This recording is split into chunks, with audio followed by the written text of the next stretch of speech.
మణిపూర్ని మళ్లీ రగిలిస్తున్నారు. మణిపూర్ అల్లర్లో కీలక వర్గమైన మైతేయి నాయకుడు కనాన్ సింగ్ని ఇంపాల్ విమానాశ్రయంలో సిబిఐ అరెస్ట్ చేసింది. ఇతను 2023లో మణిపూర్ అల్లర్ల సమయంలో అనేక నేరాలకు పాల్పడ్డాడనే ఆరోపణలు ఉన్నాయి. రిమాండ్ కోసం కోర్టు ముందు హాజరుపరచడానికి నిందితుని వెంటనే గౌహతికి తరలించింది. కనాన్ సింగ్ని శనివారం అరెస్ట్ చేసిన వార్తలు వ్యాపించడంతో ఆదివారం ఇంఫాల్లో పరిస్థితి ఉద్రిక్తంగా మారింది. తాజాగా చెలరేగిన నిరసనలు అణచివేసేందుకు ప్రభుత్వం మరోసారి 5 రోజుల పాటు ఇంటర్నెట్ మీద నిషేధం విధించింది. పాలనాపరమైన ఆంక్షలను అమల్లోకి తెచ్చింది. విద్వేష చిత్రాల వ్యాప్తిని దృష్టిలో ఉంచుకుని ఇంఫాల్, పశ్చిమ ఇంఫాల్, తూర్పు తౌబాల్, బిష్ణుపూర్, కాక్సింగ్ జిల్లాల్లో భారీగా భద్రతా బలగాలు మోహరించారు.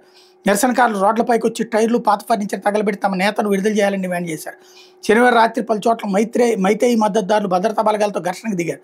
ఇంఫాల్ తూర్పు జిల్లా కురైలాంలాంగ్లో ఓ బస్సుకి నిప్పెట్టారు. రాజ్భవన్ దగ్గర నిరసనకారులను చెదరగొట్టేందుకు బాష్పాయి ప్రయోగించారు. రాజ్భవన్ సహా కీలక ప్రాంతాల్లో పెద్ద సంఖ్యలో భద్రతా బలగాలు పహారా కాస్తున్నాయి. మణిపూర్లో హింసతో ప్రజలు బాధపడుతున్నా ప్రధాని మోడీ స్పందించకపోవడం మీద కాంగ్రెస్ తీవ్ర విమర్శలు చేసింది. రాష్ట్రపతి పాలన విధించిన మణిపూర్లో ఎటువంటి తేడా రాలేదంటూ జయరాం రమేష్ విమర్శించారు. ఇంతకుముందు వీళ్ళ హయాంలో కొన్ని వందల సార్లు జరిగినాయి. మణిపూర్లకు సంబంధించి జరుగుతుంది 2 తెగల మధ్యన పోరాటం. దాని వెనకాల విదేశీ శక్తులు ఉన్నాయి. కామన్ సెన్స్తో ఆలోచిస్తే అర్థమవుతుంది.